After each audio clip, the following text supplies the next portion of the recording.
Sebenarnya sangat menarik yang gembala saudara di Nation Worship Center Philadelphia untuk kita pelajari agenda besar Tuhan di masa new normal. Nah, saudara, kalau dikatakan new normal, sebetulnya sedang tidak normal. Loh, betul tidak? Ya, ini nggak normal ini sekarang. Karena semua model kehidupan dijungkir balikkan luar biasa. Bisnis berubah total. Pendidikan berubah total. Ya, orang bekerja berubah total. Semuanya. Politik berubah total. Jadi ini sungguh nggak normal dalam ukuran umum. Tapi kita tahu Tuhan sedang hadir dalam hidup kita. Maka itu di dalam masa kenormalan baru ini, saudara, tidak boleh kita melihat ke arah yang lain kecuali satu, lihat kepada Tuhan Yesus. Saya akan bacakan ayat yang pertama, Ibrani pasal 12 ya. Ibrani pasal yang ke-12. Hari-hari ini mau tidak mau, ya saya ulangi, hari-hari ini mau tidak mau, kita harus mengikuti perubahan-perubahan yang, perhatikan, dipaksa. Kita nggak bisa melawan. Saya nggak tahu istilah di Amerika, kalau istilah di Indonesia, ya sejak awal Juni yang lalu atau akhir Mei, pemerintahan kita di Indonesia itu berkata begini, karena COVID-19 nggak bisa kita atasi, maka pemerintah berkata begini. Saya kaget pertama dengar, mari kita berdamai dengan corona. Mari kita berdamai dengan COVID-19. Kenapa harus berdamai? Nah, sama seperti orang masa perang. Saudara masih ingat? Kalau lawan nggak bisa diatasi, kalau musuh nggak bisa dihadapi, maka pakai bendera putih. Artinya lebih baik menyerah. Nah, ternyata dunia sedang menyerah kepada yang namanya COVID-19. Maka itu kita diajak berdamai dengan mereka. Karena kita lawan nggak bisa, kita perangi nggak bisa. Bahkan sampai hari ini obatnya pun belum ada. Tapi ada. Obatnya ternyata di dalam tubuh kita sendiri. Maka itu kalau saudara belajar biologi, ada istilah yang sangat indah, yaitu self-healing. Ternyata Bapa di surga sudah memberikan kekuatan itu untuk kita punya kekuatan, punya kuasa menyembuhkan diri sendiri. Nah, itu sudah ada di alam ini, di nature ini.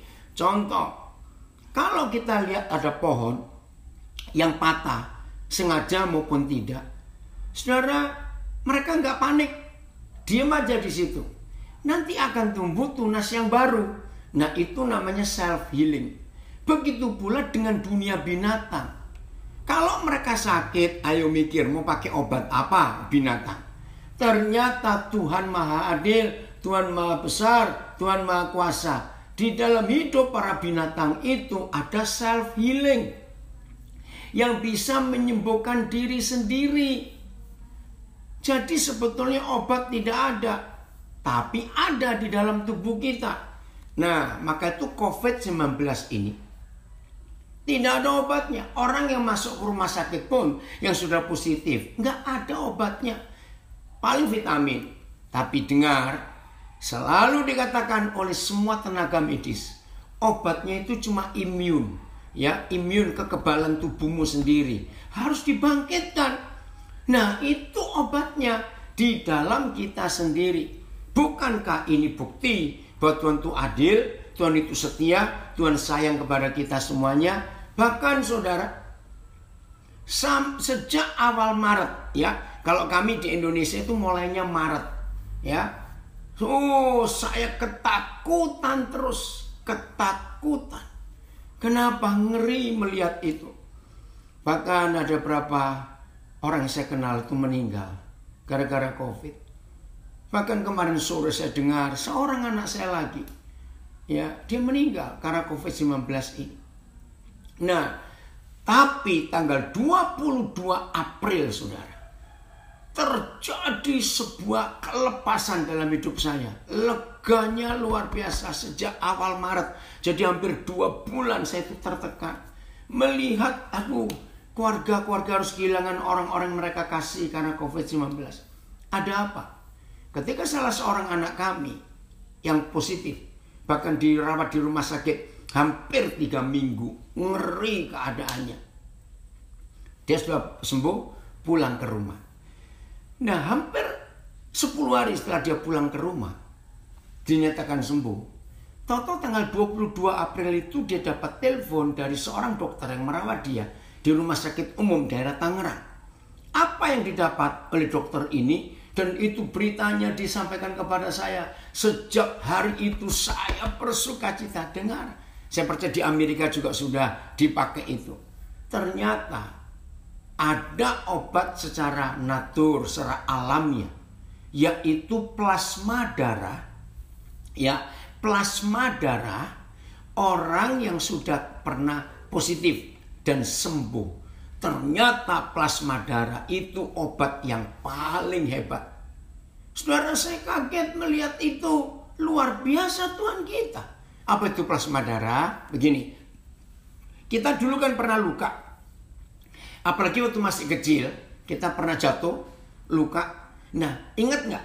Di sekeliling luka itu luar, ya, itu ada cairan kuning yang sudah kering, nempel di pinggir semua luka itu, yang bening, warna kuning bening, pernah tahu ya? Nah, itu plasma darah. Nah, di dalam plasma darah itu ada obat dari surga yang luar biasa. Nah, dunia sudah menemukan bahwa antivirusnya COVID-19 itu justru diambil dari darah orang yang pernah positif. Begitu saya dengar itu, saudara, pertama kali hampir 2 bulan saya lepas dari kemarahan, dari kesedihan, dari kejengkelan terhadap COVID-19 ini. Ternyata obatnya ada di dalam darah orang yang pernah positif. Saudara coba bayangkan. Mengapa sampai hari ini belum ada satupun pabrik farmasi, pabrik obat yang bisa menemukan. Padahal virus ini sudah 6 bulan lewat ada di dunia. Belum ada sampai hari ini. Enggak tahu sudah berapa banyak penelitian. Yang kedua, belum pernah ada satu orang pun ahli, ya, entah ahli virus, ya, ahli bakteri, ahli kimia, ahli obat apa saja yang sampai hari ini pernah menemukan antivirusnya. Coba saudara mikir. Kalau sudah ditemukan orang, saudara bayangkan betapa kayanya perusahaan farmasi itu, betapa terkenalnya dan kayanya dokter atau ahli yang menemukan itu. Betul tidak? Maka itu ketika plasma darah ditemukan bahwa itu obat yang manjur untuk COVID-19, ternyata kita belajar ini cara Tuhan. Betapa marahnya iblis.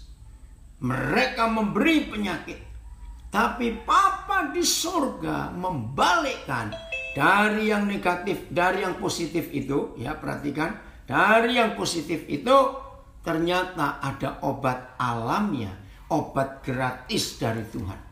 Wah, gempar dunia. Oke, masih ingat ya yang ketika plasma darah ditemukan? Nah, ada salah seorang anak saya dari Brisbane. Dia kebetulan nurse. Waktu dia dengar berita itu, dia ngomong gini ke saya, "Pak, kalau gitu kita cari volunteer ya, cari sukarelawan." "Untuk apa?" saya tanya. "Dikasih virus itu, lalu biar orangnya positif dan kita ambil plasmanya." Woi, itu obat yang luar biasa. Logikanya betul. Terus saya ngomong, nah siapa yang mau jadi volunteer untuk dikasih virus itu supaya plasma darahnya diambil? Saudara, inilah bukti bahwa Tuhan tetap bertanggung jawab dan mengasihi kita semua. Maka itu tolong jaga hidup, ikuti aturan semua yang pemerintah sudah buat. Jelas ya? Nah, di dalam new normal ini, supaya agenda besar Tuhan bisa terjadi di hidup kita, kita lihat Ibrani 12 ayat 1 dan 2. Ya, supaya di masa new normal, kenormalan baru yang sebetulnya malah nggak normal, kita bisa hidup dengan benar dan kita takut akan Tuhan. Ibrani 12 ayat 1 dan 2. Ya. Karena kita mempunyai banyak saksi bagaikan awan yang mengelilingi kita, marilah kita menanggalkan semua beban dan dosa yang begitu merintangi kita. Perhatikan, mari kita menanggalkan semua beban dan dosa yang begitu merintangi kita. Nah, perhatikan kalimat terakhir ayat 1. Inilah agenda besar Tuhan yang Tuhan berikan buat kita di dalam masa new normal. Apa itu? Lihat kalimat terakhir ayat 1. Dan berlomba. Ada racing, ada perlombaan, ya, ada sport, ada atletik, ya, dan berlomba dengan tekun. Tekun artinya serius, setia, jangan main-main, dengan tekun. Apanya? Ya, lihat saya ulangi ayat 1 Ibrani 12 kalimat terakhir. Dan berlomba dengan tekun dalam perlombaan yang diwajibkan.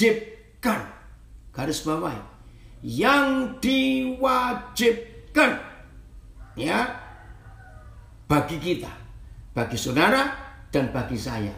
Jadi ada perlombaan yang diwajibkan. Nah, sekarang saudara perhatikan kalimat ini. Kalau papa kita berkata perlombaan yang diwajibkan bagi kita, ayo jawab pertanyaan saya. Boleh nggak ada yang excuse, ada yang beralasan, Tuhan maaf ya Tuhan, rematik saya kumat sehingga saya nggak bisa ikut perlombaan. Ngerti nggak? Tuhan maaf loh Tuhan, saya lagi nggak punya uang, saya nggak punya baju untuk perlombaan. Nggak ada excuse, tidak ada alasan, karena ini perlombaan wajib. Nah, lihat kalimat pertama, karena kita mempunyai banyak saksi. Nah, kalau ini bicara perlombaan, maka saya ganti kalimatnya. Karena kita mempunyai banyak supporter. Oke, lihat orang Philadelphia. Apa klub kalian ya? Klub kalian apa itu? Yang terkenal itu Philadelphia, ya. Bukan Eagle ya, saya lupa, maaf. Nanti cari sendiri. Nah, kalau apa itu jagoan kalian main pertandingan, itu Philadelphia ramenya luar biasa. Saya masih ingat tuh, ya. Nah, maka itu ketika saudara dan saya diwajibkan untuk ikut perlombaan yang diwajibkan bagi kita, ternyata di panggung itu kita mempunyai banyak saksi, supporter. Nah, siapa supporter-supporter itu? Ternyata di pasal 11 itu ditulis siapa supporter-supporter kita. Ternyata mulai dari zaman Henokh, Nuh, Abraham, terus sampai rasul-rasul. Mereka yang sudah mendahului kita, mereka adalah supporter kita. Duduk ya di panggung itu. Ingat loh, ini agenda besar Tuhan. Maka itu saudara, ini perkara serius di dalam new normal atau masa kenormalan baru ini. Bahwa ada perlombaan yang kita harus ikuti karena ini wajib. Tidak bisa tidak. Oke? Jadi mereka menyorakin kita, ayo kamu bisa, ayo kamu bisa. Harus sampai garis finish. Luar biasa. Nah, bagaimana cara kita melakukannya? Tadi sudah dikasih tahu. Orang yang sedang olahraga, orang yang sedang perlombaan, nggak mungkin pakai aksesoris yang macam-macam. Itu namanya mode show. Tapi kalau kita ikut perlombaan atletik, sport atau apa saja, kita harus pakai pakaian seringan mungkin supaya larinya. Nah, saudara, tolong catat. Maaf saya harus ngomong. Yang masih terikat dengan banyak ikatan hari-hari ini, lepaskan, maaf, pornografi, ya, rokok, narkoba, alkohol, perjudian. Maaf ya, yang orang Philadelphia, Atlantic City tutup toh. Awas jangan buka judi di rumah sendiri, bertobat dalam nama Yesus. Awas itu. Maka itu saudara, di dalam masa new normal ini, ayo kita wajib, karena nggak bisa ditawar, ikut perlombaan. Tapi tanggalkan semua beban dosa yang masih merintangi kita. Saudara pernah sadar nggak? Ketika penyakit ini melanda dunia, suami istri saja harus jaga jarak. Bayangkan. Isolasi mandiri itu saya selalu berkata, karena hari-hari ini saudara, waktu awal-awal COVID ini melanda, saudara, saya terus menguatkan orang isolasi mandiri. Nah, saya bilang begini kepada mereka yang harus mengalami self isolation, yaitu anggap kamu sedang kuliah, rata-rata kan 14 hari. Nah, saya bilang kepada mereka, jadikan satu hari di hidup self isolation itu atau isolasi mandirimu satu hari, itu jadikan seperti saudara kuliah 2 semester sehari. Belajar kan nganggur di kamar sendiri, nggak ada yang ganggu kita. Maka itu awas yang di masa new normal ini, hidupmu kamu habiskan hanya lihat chattingan, lihat sosial media. Bertobat saudara dalam nama Yesus. Justru waktu kita harus tinggal di rumah sekian lama, ini waktunya kita belajar firman, supaya kita bisa melihat agenda besar Tuhan dalam hidup kita di masa yang sulit seperti ini. Nah, sekarang bayangkan, kalau satu hari yang mengalami isolasi mandiri itu menjadikan 2 semester untuk kuliah, berarti, keren ini, berarti 4 hari di isolasi mandiri, berarti mereka kuliah 8 semester. Nah, kalau kuliah 8 semester, berarti dia sudah lulus bachelor kalau Amerika, S1, karena 8 semester. Nah, hari kelima, hari keenam, tambah 4 semester. Nah, dalam ukuran orang sekolah, orang kuliah, 8 semester S1 ditambah 4 semester itu S2, master. Masuk hari ke-7 dan hari ke-8 sampai selesai hari ke-14, berarti orang itu sudah kuliah 28 semester. Nah, sekarang tanya, kalau sudah kuliah 28 semester, itu kalau lulus, nggak tahu S berapa, Indonesia kan ada S3, doktor, PhD. Nah, kalau 28 semester, saya nggak tahu. Nah, itu yang harusnya kita kerjakan. Karena seumur hidup manusia, ya seumur hidup manusia, bahkan dalam sejarah manusia, baru kali ini dunia lockdown. Kata ini yang dulu hampir nggak pernah kita dengar, lockdown. Gara-gara COVID-19, kata lockdown itu jadi terkenal, di mana-mana lockdown. Terkunci. Kami di Papua sudah dikunci oleh pemerintah kami sejak tanggal 25 Maret yang lalu. Jadi 25 Maret, jauh sebelum ada wilayah lain di Indonesia yang menerapkan PSBB atau lockdown, Papua duluan. Bersyukur kepada Tuhan. Maka itu di Papua ini sedikit yang positif. Apalagi Nabire, hampir nggak ada. Puji Tuhan untuk itu semuanya. Yang ada di Timika, Manokwari, dan Jayapura. Itu 3 besar kota kami di Papua yang kena. Tapi pemerintah sudah mengunci. Jadi dari 25 Maret, seluruh airport di Papua tutup. Pelabuhan tutup. Jadi nggak ada orang yang bisa masuk dan nggak ada orang bisa keluar. Baru saudara akhir Juni, jadi baru seminggu ini bandara di Nabire itu dibuka. Tapi peraturannya ketat sekali. Nah, pesawat yang masuk baru 2 pesawat. Diizinkan 2 kali seminggu. Itu pun ATR. ATR itu buatan Prancis ya. Dan kapasitasnya kursi 72. Tapi karena new normal nggak boleh diisi full. Maksimal 50%. Berarti cuma 36 orang yang boleh berangkat seminggu 2 kali. Jadi seminggu hanya ada 72 orang yang keluar. Yang masuk juga dibatasi. Nah, yang pemerintah utamakan yang keluar boleh keluar nabiri adalah orang-orang yang terkunci sejak Maret yang lalu karena mereka itu pedagang, pengusaha, ya, orang-orang dinas dari pemerintahan. Begitu sampai nabiri tiba-tiba harus dikunci. Nah, mereka nggak bisa keluar 3 bulan lebih. Nah, ini yang diutamakan. Nah, Jumat minggu yang lalu saya tuh coba tanya-tanya gitu loh. Ada anak-anak saya kerja di bandara juga. Saudara tahu daftarnya, saya sampai kaget.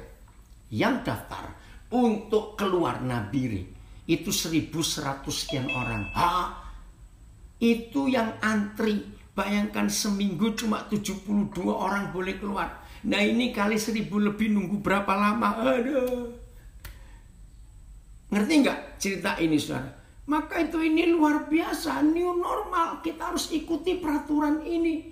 Maka itu ada pendeta-pendeta yang sok hebat, sok rohani. Oh, nggak apa-apa, nggak usah takut salaman, bahkan ada yang pelukan. Aduh.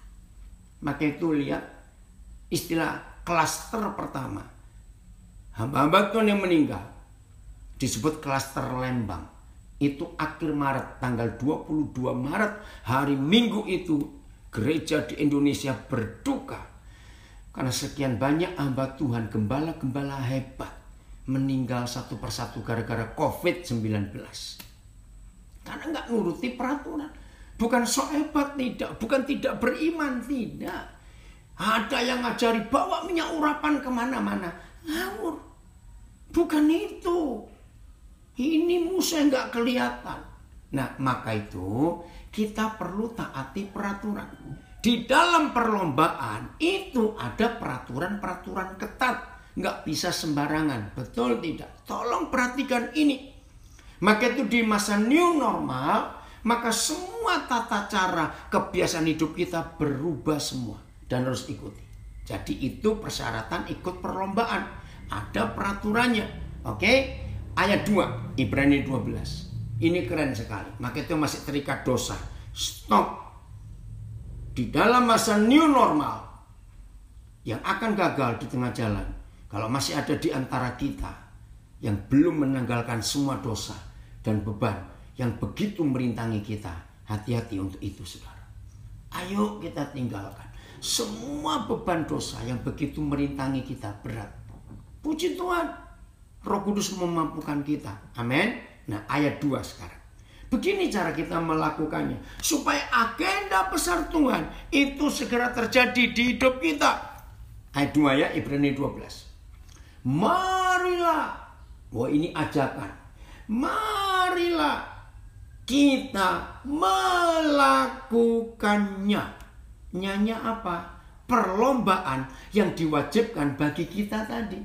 Marilah kita melakukannya. Melakukan perlombaan itu dengan mata. Catat ini. Di masa new normal, saudara dan saya akan jadi pemenang. Kalau sikap ini, cara ini kita lakukan. Yaitu dengan mata yang tertuju kepada Yesus. Saudara, ekonomi kacau balau. Lihat di Amerika. Berapa perusahaan department store yang gede-gede, yang sudah eksis puluhan tahun, kolaps. Hari Kamis yang lalu, saudara buat shock. British Airways, sebuah penerbangan nasional Inggris UK, yang sudah eksis lebih dari 70 tahun. Kamis minggu yang lalu, British Airways tutup, bangkrut, habis. Saya kaget. Saudara bayangkan, dengar berita ini, Singapore Airlines yang perusahaan pesawatnya paling banyak dan gede-gede itu, Saudara, karena sekarang lagi nganggur, semuanya di lockdown. Yang sehari mereka bisa terbang ratusan destinasi. Dengan adanya COVID-19. Singapore Airlines pun 90% lebih mengurangi penerbangannya. Nah, saya dengar kabar yang mengagetkan.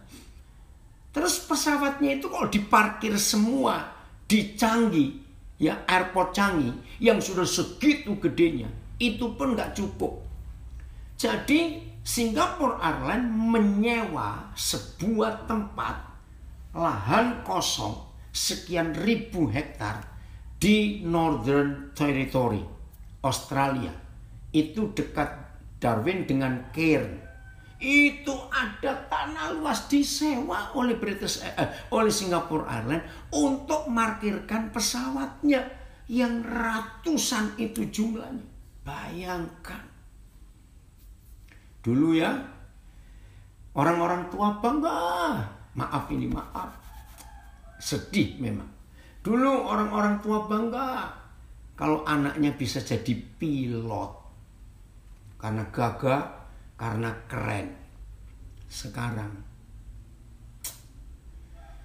ada sebuah masa yang disebut new normal. Dan mau tidak mau kita harus ikut arus new normal, nggak bisa dilawan. Nah, maka itu terima kasih Bapak Pendeta Benny Kusmianto yang memberi kita tema agenda besar Tuhan di masa new normal. Oh, terima kasih. Ini agenda besarnya. Nanti kita akan lihat. Tapi caranya dulu. Ya, saya ulangi lagi ayat 12. Marilah kita melakukannya dengan mata yang tertuju kepada Yesus. Tidak boleh ke arah lain. Yesus dan Yesus dan Yesus. Nah, menurut Matius 6:24, saingan Tuhan Yesus itu uang. Jadi, jujur ya pada diri sendiri tanya, di masa-masa sesulit ini, mata saudara dan mata saya harus tetap kepada Yesus. Tidak boleh kepada saingannya Yesus, yaitu uang. Awas. Maka itu kalau suami istri pun sedang di lockdown di rumah, nggak bisa kemana-mana. Kalau suami istri otaknya duit, dijamin tiap hari orang dua itu pasti gegeran, bertengkar terus. Duit kurang. Nah sekarang bayangkan, pemasukan jelas kurang banyak. Tapi keperluan yang rutin nggak bisa dicegah. Tapi sebetulnya bisa kalau kita belajar hemat. Nah, mumpunglah di lockdown, ayo diet supaya berat badan itu turun. Maaf ya saya ngomong ini. Jadi jangan ribut suami istri hanya karena uang dan uang. Maka itu ayat 2 Ibrani 12. Di masa seperti ini, maka fokus kita, fokus saudara, fokus hidup kita adalah mata yang tertuju kepada Yesus. Yang bagaimana Yesusnya? Ini beda dengan Tuhan Yesus waktu masih di dunia, keliling Galilea, Yerusalem, Yudea, Samaria. Ini beda. Yesus yang setelah naik ke surga, itu beda dengan Yesus sebelum dia disalib. Nah, maka itu dikatakan begini. Siapa Yesus itu? Yang memimpin kita dalam iman. Jadi nama freeway yang kita lewati dalam perjalanan hidup kita, dari hari pertama kita percaya Tuhan Yesus sampai di hari terakhir kita nanti, perhatikan ya, freeway-nya namanya faith, iman. Perhatikan ya, yang memimpin kita ke dalam iman. Dan yang membawa iman kita itu kepada kesempurnaan. Nah, ini agenda besar Tuhan di dalam masa new normal. Yaitu harus mencapai iman yang sempurna. Dan yang membawa iman kita itu kepada kesempurnaan. Ini agenda besar Tuhan. Saudara dan saya diharapkan oleh Bapa di surga di masa pandemi COVID-19 yang begitu sulit. Terima kasih anak saya dari Taipei ikut. Maka saudara dan saya harus mencapai iman yang sempurna. Maaf, jangan diterjemahkan iman yang sempurna ini, wah aku bakal sukses walaupun gak kerja. Saudara kira Tuhan Yesus itu kayak tuyul yang bisa cari duit? Awas. Iman yang sempurna bukan begini. Terima kasih Tuhan, di masa new normal ini, walaupun kerjaan sulit, puji Tuhan aku beriman, aku bisa beli rumah satu lagi. Ngapain punya iman yang seperti itu? Rumah satu aja gak keurus. Maaf ini ya.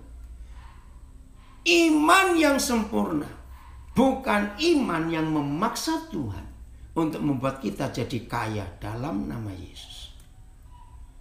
Maaf ya saudara, saudara pasti ngikuti. Di Indonesia, Amerika juga ada. Ya, tapi saya nggak tahu. Sampai tahun 2019, rata-rata iman pendeta-pendeta di Indonesia, rata-rata nggak semua, itu memiliki gedung yang wah, gedung yang besar, dengan sound system yang wah, dengan kursi yang wah, dengan LED, dengan semua multimedia yang wah. Dan bisa, karena memaksa jemaat untuk memberi persembahan. Tapi seperti tadi doa Bapak Gembala, setelah hampir 4 bulan saudara baru mulai lagi ibadah hari ini. Kalau kami di Nabire sudah sejak tanggal 7 Juni kami diizinkan pemerintah, tapi pun tetap dengan jarak. Jadi satu kursi ke kursi sebelah, kiri, kanan, depan, belakang, itu minimal 1 meter. Nah bayangkan, di beberapa provinsi di Indonesia belum boleh, karena masih tinggi angka yang positif itu. Nah akhirnya gedung sebesar itu tidak dipakai, nggak ada yang hadir, berarti uang kolektor juga tidak ada. Terus yang bayar maintenance-nya siapa? Maaf, kalau gedung itu masih kredit, siapa yang bayar? Karena nggak ada jemaat. Akhirnya saudara izinkan saya berkata ini, mata nggak tertuju pada Yesus, tapi mata tertuju pada duit. Sebab begitu sudah masuk tanggal 20 tiap bulan, sudah mikir siapa bayar, siapa yang bayar. Maka itu ada berapa gereja di Indonesia terang-terangan minta kepada jemaatnya, walaupun tidak bisa ibadah bersama-sama, tapi tetap berikan persembahan. Bahkan saudara pasti tahu, di beberapa gereja di Indonesia bukan lagi per puluhan yang diminta, naik minimal per 20-an. Jadi nggak lagi 10%, tapi 20%. Karena bagaimana hidup ini?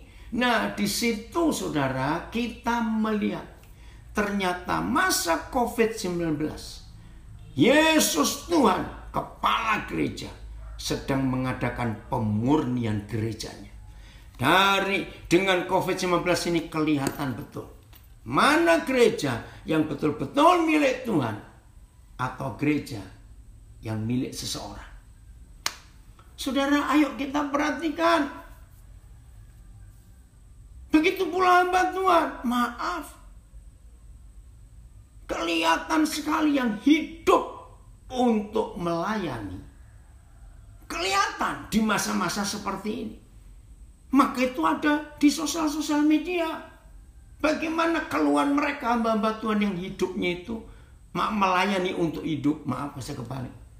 Yang bukan hidup untuk melayani, tapi melayani itu adalah income. Wow, celaka sekali.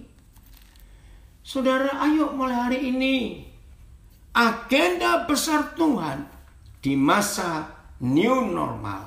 Kembali ke Ibrani 12 ayat 2. Saudara dan saya harus mencapai iman yang sempurna. Perhatikan ini baik-baik. Iman yang sempurna. Oke, saya baca Yudas ayat 20.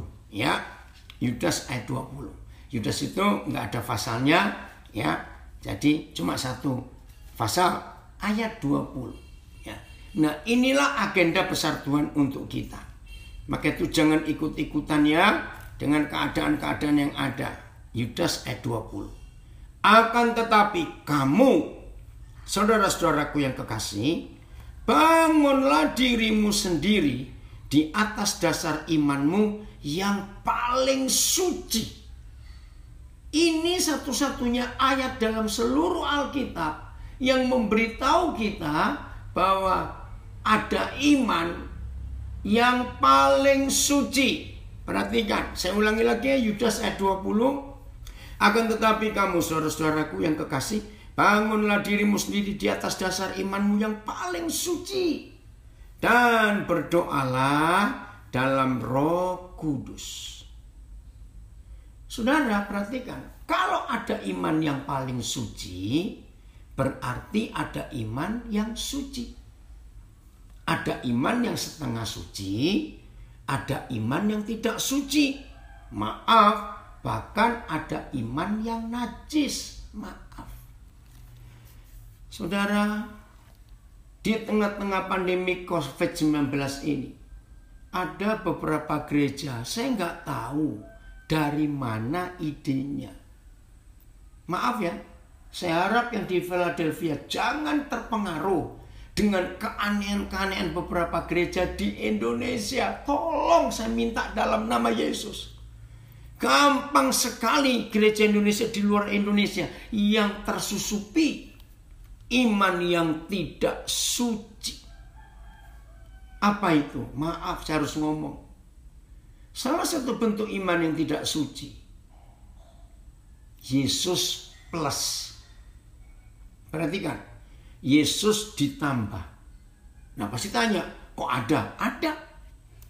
Yesus plus itu, Yesus ditambah pakaian-pakaian, ditambah banner-banner, ditambah kencorotan, minyak, anggur perjamuan, maaf, ditambah ini, ditambah itu. Ada batu, ada tanah, ada kayu. Apa bedanya dengan perdukunan? Ditambah dengan simbol-simbol apa? Tolong jangan ikut-ikut dalam nama Yesus. Itu iman yang tidak suci. Karena Yesus itu Yesus. Tidak perlu ditambah apa-apa. Yang tidak setuju saya ngomong ini, itu penyesat dalam nama Yesus. Di Papua sampai hari ini di daerah-daerah pedalaman, maaf saya berkata, masih ada saudara kita kalau ke gereja, yang laki pakai koteka, yang perempuan pakai sali, rumbai-rumbai itu, dan maaf nggak ada baju. Apakah Tuhan nggak hadir? Hadir. Maka itu Yesus, jangan ditambah plus apa, ditambah apa dalam nama Yesus. Sedih. Iman yang tidak suci, yaitu tadi di tengah pandemik 19 ini. Akhirnya iman jadi kacau balau, tidak sempurna. Jadi apa itu iman yang sempurna? Apa itu iman yang paling suci?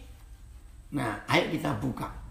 Lukas 1:37. Ini sudah terkenal ayat ini ya.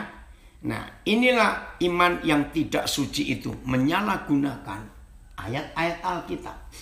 Ya, sudah Lukas 1 ayat 37. Ada kalimat ayat pendek. Dan banyak orang, maafkan saya, khotbah salah dengan ayat ini. Lagi sekali, Bapak Gembala memberikan kita tema agenda besar Tuhan di masa new normal. Nah, hari ini kita belajar. Sore ini yang ada di Philadelphia kita belajar. Agenda besar Tuhan adalah saudara dan saya harus mencapai iman yang sempurna. Catat itu. Dan saya ulangi, iman yang sempurna bukan iman aku bisa kaya di tengah-tengah kesulitan ekonomi. Awas, itu iman yang najis. Hanya untuk kaya, hanya untuk kaya. Beriman, aku punya mobil baru lagi. Beriman, aku bisa beli rumah lagi. Beriman, aku bisa beli begini, menambah kekayaanku. Stop. Iman yang sempurna, mari kita baca. Lukas 1:37. Terkenal kok. Pasti saudara-saudara sering dengar pendeta-pendeta khotbah seperti ini. Begini, sebab ini pendeta-pendeta yang khotbahnya duit, kaya, sukses, berhasil. Puji Tuhan. Kalau berapa waktu terakhir ini ada lembaga-lembaga survei di Amerika yang membongkar, izinkan saya mengatakan kalimat ini, membongkar iman yang tidak suci yang dimiliki oleh beberapa rekan kita sebagai pendeta di Amerika. Yang khotbahnya duit, minta kepada jemaat, jual minyak urapan, jual potongan-potongan kain tertentu. Saudara, ayo hari ini kita melihat itu iman yang tidak suci. Itu bukan iman yang sempurna. Oke? Sebab bagi Tuhan. Nah ini pendeta-pendeta yang khotbah kemakmuran, duit, selalu pakai ayat ini. Jangan takut, saudara. Saudara nggak punya uang, tapi pengen mobil, masuk ke showroom, pilih mobil yang saudara inginkan, terus kelilingi 7 kali kayak tembok Yeriko. Nah, yang punya showroom kan bingung, ibu, bapak sedang apa? Terus tumpang-tumpang tangan lagi. Kalau bahasa Surabaya demek, maaf. Orangnya bingung, saudara. Ngapain kamu? Itu iman yang tidak suci. Itu iman yang sangat menjijikkan di mata Tuhan dalam nama Yesus. Yesus nggak boleh Yesus plus. Harus Yesus. Nggak boleh ditambah apa. Sebab bagi Tuhan tidak ada yang mustahil. Betul. Saya yakin. Ini yakin. Bagi Tuhan nggak ada yang mustahil. Buktinya saya ini. Teman-teman yang kenal saya heran, saudara. Ini saya masuk bulan keempat di rumah. Selama kami menikah bulan ini, tanggal 1 Juli kemarin, ya, karena kami diberkati pernikahan itu 3 kali. Kami mensyukuri 28 tahun bulan Juli ini. Nah, belum pernah selama 28 tahun menikah, saya dengan istri saya berdua di rumah selama ini. Ada 2 anak kami guru yang tinggal serumah. Dan mereka lihat bagaimana cara kami hidup. Bagaimana pagi-pagi kami nyiapin makanan semuanya. Mereka ngelihat. Saya bersyukur kepada Tuhan untuk itu. Nah, teman-teman saya itu heran. Kok betah? Loh, ini ada Tuhan sebabnya. Nah, contoh ya saudara. Ini di Amerika masih Minggu. Di Indonesia sudah Senin. Ya, tapi dengar. Ini berapa kali terjadi? Kemarin. Jadi kalau dihitung hari Minggu. Saya tuh kemarin minggu ini khotbah 5 kali. 2 kali di Nabire. Pagi-pagi saya khotbah di Nabire jam 8. Lalu ditambah sore ya jam 5. Nah jam 11 saya khotbah di Taipei. Keren ya. Orangnya ada di Nabire. Tadi malam waktu Nabire jam 11 saya khotbah untuk saudara bukan? Di Nation Worship Center. Bayangkan. Ternyata saya jauh lebih sibuk, saudara, waktu dikunci begini. Pernah berapa minggu yang lalu, pagi saya khotbah di Nabire, siang saya khotbah di Sydney, malam saya khotbah di Los Angeles. Keren gak itu? Nah inilah bukti bahwa setan itu jengkel. Maksudnya setan mau mengunci saya. Ternyata saya lebih bebas hari ini. Ini kan Senin pagi. Saya ada 4 kali untuk pelayanan. Jadi sekarang pagi, tadi dimulai dengan jam 7:30 Papua. Nanti jam 11, jadi jam 10 malam Philadelphia.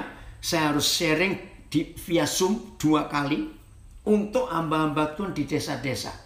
Namanya Sungai Kehidupan. Dan ini lucu saudara.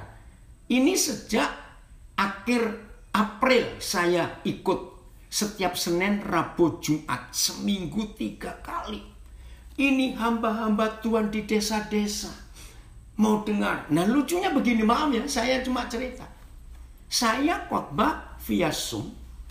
Tapi karena yang punya handphone, kalau nggak punya pulsa, nggak bisa ikut juga. Jadi saya kirim pulsa ke pendeta-pendeta itu supaya bisa dengar saya ngajar. Keren nggak itu saudara? Wah senang. Jadi Senin, Rabu, Jumat itu mereka sudah menunggu saya untuk belajar via Zoom. 2 sesi. Dan ada satu pendeta di desa Lengkong Lor, Kabupaten Nganjuk. Satu kali, ya ini masih bulan Juni, awal Juni, akhir Mei. Dia bilang, dia mengisah, Den, aku ini perlu wifi loh, Den. Hah? Saya kaget, di desamu ada. Ada orang punya provider. Terus, bayar berapa kamu? Saya cuma cerita ya. Ini kalau masang di rumahku itu bayar 2 juta. Hanya supaya tiap minggu 3 kali bisa dengar saya ngajar. Maaf, saya kirim uang 2 juta. Untuk hamba Tuhan ini, gembala sidang ini bisa punya wifi. Sekarang saudara, walaupun dia di desa, dia bisa ngikuti pelajaran-pelajaran dari banyak hamba Tuhan yang ada di beberapa negara di dunia. Keren sekali. Nah itu contohnya. Jadi saya ini sibuk, nanti sore waktu Indonesia, saya harus ngajar di sebuah seminar Farming God's Way. Menanam sayur dengan pola Tuhan. Keren gak itu saudara? Nah di situ saya disebut pendeta pedesaan. Saya bersyukur kepada Tuhan. Ini sudah berjalan. Nanti saya kirim linknya ke Pak Gembala supaya bisa ngikuti. Jadi hari ini saya bakal sibuk. Walaupun cuma di rumah, tapi ngajar gak berhenti-berhenti. Puji Tuhan dan dengan teknologi Zoom ini. Nah, iman yang sempurna, perhatikan, adalah iman yang tertulis di Lukas 1 ayat 37, ayat 37. Sebab bagi Tuhan gak ada yang mustahil. Amin. Nah, tapi jangan maaf ya, saya pakai kata jelek. Jangan ada gereja dan pendeta memperkosa ayat Lukas 1:37. Wih, kok memperkosa? Benar. Karena ayat ini dipaksakan untuk Tuhan memberkati orang yang punya iman najis. Maaf saya berkata. Loh kok bisa salah? Memang bagi Tuhan gak ada yang mustahil. Tapi tolong perhatikan konteks. Mengapa Gabriel mengatakan kalimat ini di depan Maria dan didengar oleh Lukas. Lalu Lukas nulis buat kita sampai hari ini. Begini caranya. Hari itu kan Gabriel datang ya kepada Maria, memberitahukan bahwa Gabriel ada berita dari surga untuk memberitahu kamu, walaupun kamu masih perawan, belum menikah, kamu itu bisa melahirkan Yesus di hidupmu. Mari saya ajak mikir.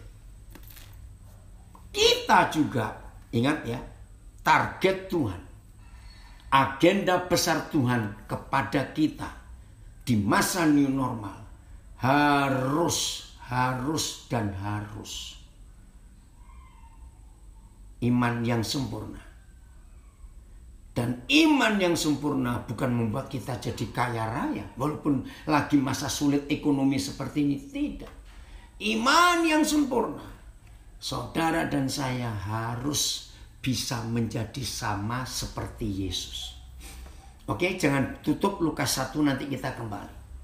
Nah ini iman yang sempurna tujuannya untuk ke sini. Saya akan baca 1 Yohanes 3 ayat yang kedua. Ya, 1 Yohanes 3 ayat yang kedua. Ini iman yang sempurna. Udah ya, supaya saudara catat. Jadi awas, iman yang sempurna dalam agenda besar Tuhan bukan untuk membuat kita jadi kaya, buat kita untuk jadi punya mobil lagi, punya rumah lagi, emasnya tambah 2 kilo lagi, berliannya tambah setengah ons lagi. Awas mikir begitu. Ayat 2, 1 Yohanes 3. Saudara-saudara yang kekasih, sekarang kita adalah anak-anak Tuhan. Tetapi belum nyata apa keadaan kita nanti. Sekarang adalah anak-anak Tuhan, jelas. Tapi belum nyata keadaan kita apa nanti. Perhatikan kalimat berikut. Akan tetapi kita tahu bahwa apabila Kristus menyatakan dirinya, kita, tolong catat, kita akan menjadi sama seperti Yesus. Sebab kita akan melihat dia dalam keadaannya yang sebenarnya. Luar biasa. Nah, jadi iman yang sempurna itulah agenda besar Tuhan di masa new normal. Supaya dengan iman yang sempurna itu, saudara dan saya harus dan bisa menjadi sama seperti Yesus. Sama seperti, bukan mirip. Tolong catat, bukan mirip. Sama seperti. Orang Surabaya bilang memper. Bukan. Kita ini sama seperti Yesus. Nah, sekarang kita kembali. Maria yang setelah dengar penjelasan Gabriel, aku bisa hamil tanpa menikah? Iya, karena roh Tuhan akan turun atas kamu. Yang maha roh kuasa yang maha tinggi akan membuai kamu. Sehingga kamu bisa hamil. Saudara, ternyata Maria itu nggak percaya.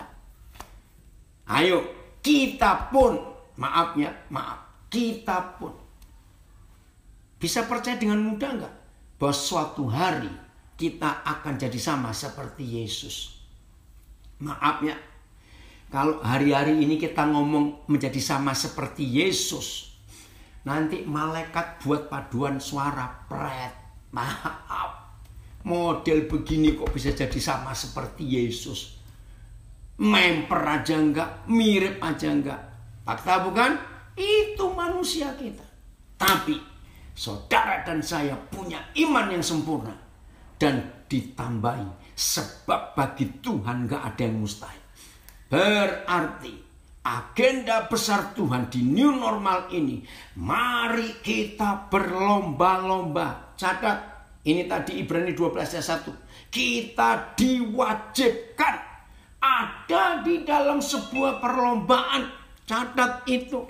Kita diwajibkan ada di dalam sebuah perlombaan. Sehingga saudara dan saya harus menang dalam perlombaan itu.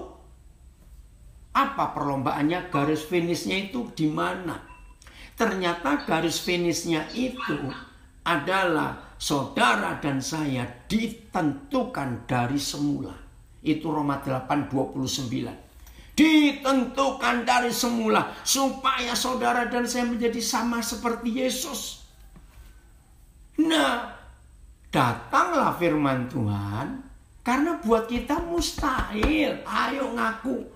Kalau tiap kali kita sadar kelemahan kita, kekurangan kita, pemberontakan kita, kekurang ajaran kita, macam-macam. Mana mungkin model begini bisa jadi sama seperti Yesus? Datanglah firman. Sebab bagi Tuhan gak ada yang mustahil. Nangkep gak ini saudara? Jadi agenda besar Tuhan di masa seperti ini itu membuat saudara dan saya beriman bahwa kita pasti bisa menjadi sama seperti Yesus. Maka itu mulai hari ini jangan memperkosa Lukas 1 ayat 37 untuk nggak ada yang mustahil bagi Tuhan. Walaupun gaji kita dipotong banyak, bahkan ada yang di PHK, tetap kita bisa beli mobil. Awas ngomong begitu dalam nama Yesus.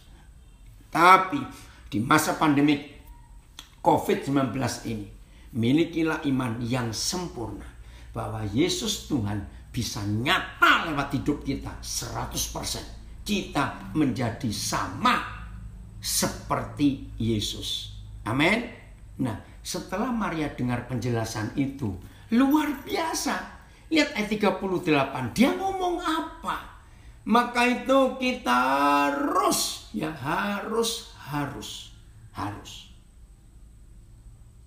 mikir seperti Maria. Karena gak mungkin. Bagaimana kita bisa menjadi sama seperti Yesus? Bisa, karena bagi Tuhan gak ada yang mustahil. Nah, setelah Maria mendengar penjelasan itu, imannya bangkit. Iman yang sempurna. Lihat apa katanya. Wih, ini seru sekali. Ayat 38 ya. Kata Maria, sesungguhnya, Maria loh yang ngomong, Sesungguhnya aku ini adalah hamba Tuhan. Stop dulu. Maaf. Iman yang najis yang dimiliki oleh beberapa orang yang menyebut diri hamba Tuhan. Iman yang najis. Tapi kelakuan mereka seperti bos. Apa-apa minta dilayani. Enggak malu hamba Tuhan model seperti itu. Yesus yang lebih hebat dari hamba Tuhan yang hebat-hebat itu berkata, aku datang bukan untuk dilayani, tapi untuk melayani. Tegur saudara hamba-hamba Tuhan yang sok bos, tas saja dibawain. Mau masuk gereja, ada security dulu. Mikir. Ini bukan hamba, ini selebritis.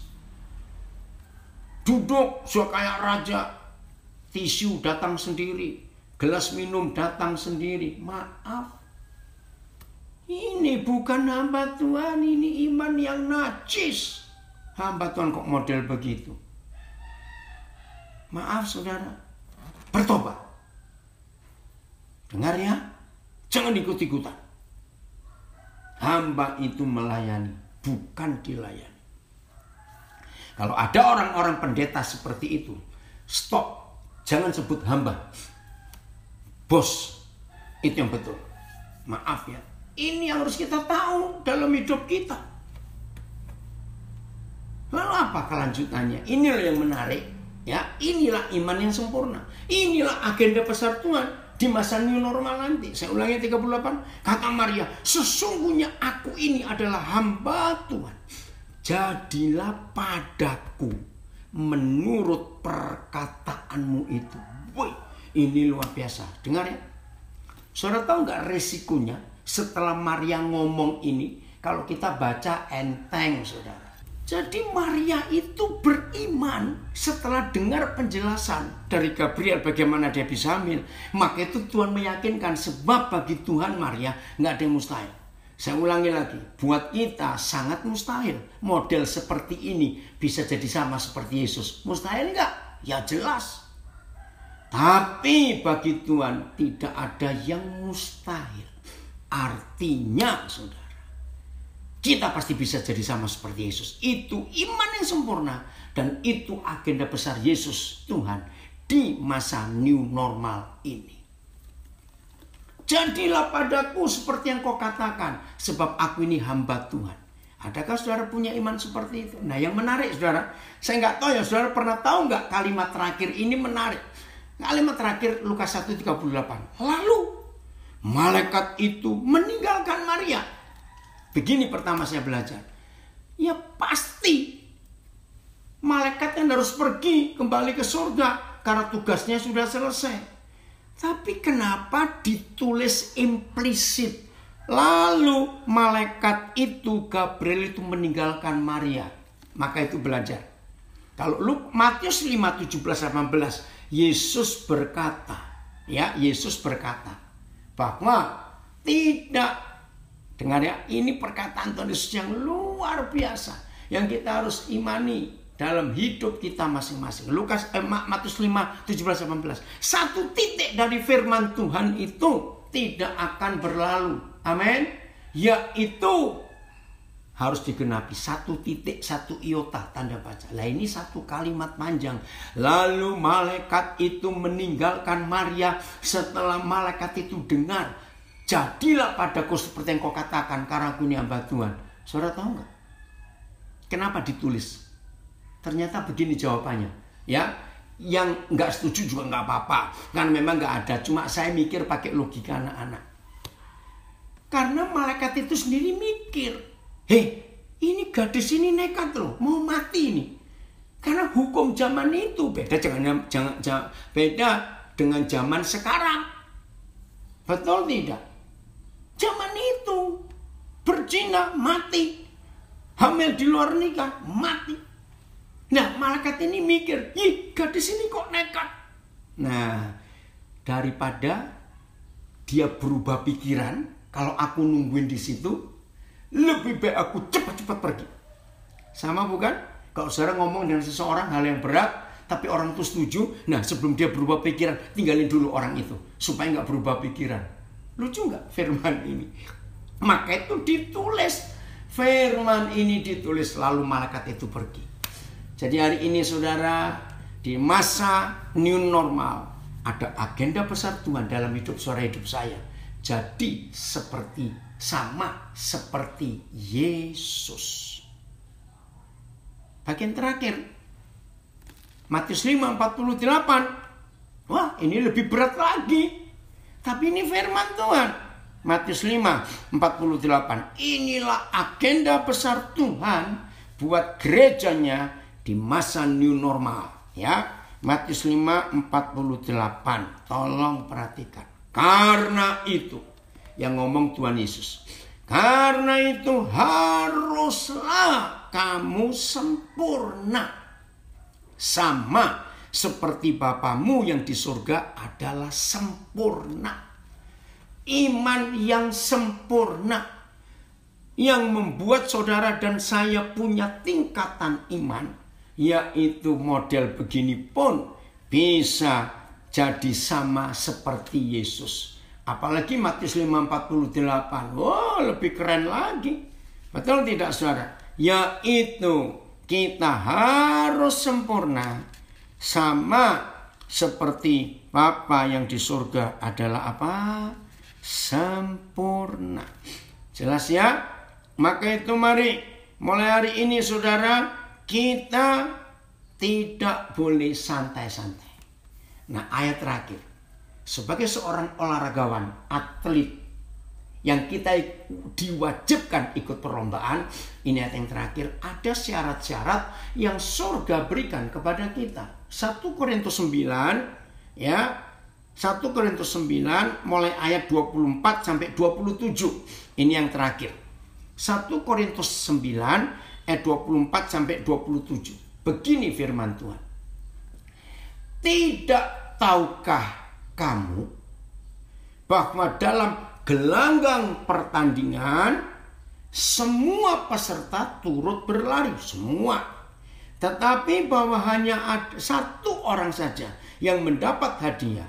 Karena itu larilah begitu rupa sehingga kamu memperoleh medali itu. Wah, ini keren. Nah, garis bawahi, larilah begitu rupa. Jadi ada syarat-syarat, ada peraturan. 25. Tiap-tiap orang yang turut mengambil bagian dalam pertandingan, menguasai dirinya dalam segala hal, mereka berbuat demikian untuk memperoleh suatu mahkota, medali yang fana, yang gak kekal. Tetapi kita melakukan itu, artinya tetapi kita, ya, mana tadi? Melakukan itu untuk memperoleh suatu mahkota yang kekal, yang abadi. Wah, ini keren. Nah, itu perlu iman. Oke? Ayat 26. Sebab itu, perhatikan, sebab itu aku tidak berlari tanpa tujuan, enggak fokus, awas. Jadi agenda besar Tuhan di masa COVID-19, di masa new normal, saudara dan saya harus fokus ke satu tujuan, mata tertuju kepada Yesus. Jangan lupa, ya, Ibrani 12 ayat 1 dan 2 tadi, ya. Jadi sebab itu aku tidak berlari tanpa tujuan. Kita punya fokus, kita punya garis finish, kita punya target. Apa itu? Menjadi sama seperti Yesus. Mustahil buat kita, tapi buat Tuhan gak ada yang mustahil. Imani itu. Terus, dan aku juga bukan petinju yang sembarangan memukul. Bayangkan kalau ada petinju asal mukul, yang mukul angin, lama-lama capek sendiri, tenaganya habis. Ayat 27 terakhir. Tetapi aku melatih tubuhku, fisik, ditrain, ya, dilatih. Dengarkan, aku melatih tubuhku dan menguasainya seluruhnya. Nanti lihat bahasa Inggrisnya keren, saudara. Ya, supaya sesudah memberitakan Injil kepada orang lain, jangan aku sendiri ditolak. Aduh, ini namanya Kristen calo. Tahu calo ya? Pulau Gadung. Yang disuruh naik berangkat sampai Pulau Gadung, yang nyuruh masih tetap di Cililitan. Ngerti ya kalau orang Jakarta. Surabaya, ayo Monokromo. Ini calo dari terminal Jembatan Merah. Yang disuruh berangkat sudah sampai ke Monokromo, yang teriak-teriak masih tetap tinggal di Jembatan Merah. Maaf, ini contoh saja. Saudara, ayo kita miliki iman ini. Ayo latih diri kita, kuasai hidup kita sedemikian rupa supaya saudara dan saya mendapat hadiah. Amin. Wah, itu luar biasa. Inilah agenda besar Tuhan di masa new normal supaya saudara dan saya mencapai target garis finish menjadi sama seperti Yesus. Mustahil, tapi bisa, karena nggak ada yang mustahil bagi Tuhan. Pak Gembala, Pak Beni bersama istri, terima kasih karena Koden dapat kesempatan untuk berbagi. Semua saudara ngikuti lewat live streaming ini, ya, Facebook, Instagram, semuanya Zoom. Ayo kita berlomba-lomba dalam pertandingan iman. Tunggu, suatu hari saya pasti ke Philadelphia lagi. Ya, seharusnya kan tanggal berapa itu ya? 22 Maret itu saya harusnya ada di Philadelphia. 29 Maret, maaf, 22 Maret itu harusnya saya ada di New York. Tapi karena keadaan berubah. Oke? Tuhan Yesus memberkati kita semua. Selamat mengikuti pertandingan atau perlombaan yang diwajibkan buat kita. Dan percayalah, kita semua pasti sampai ke garis finish. Karena Yesus yang menuntun kita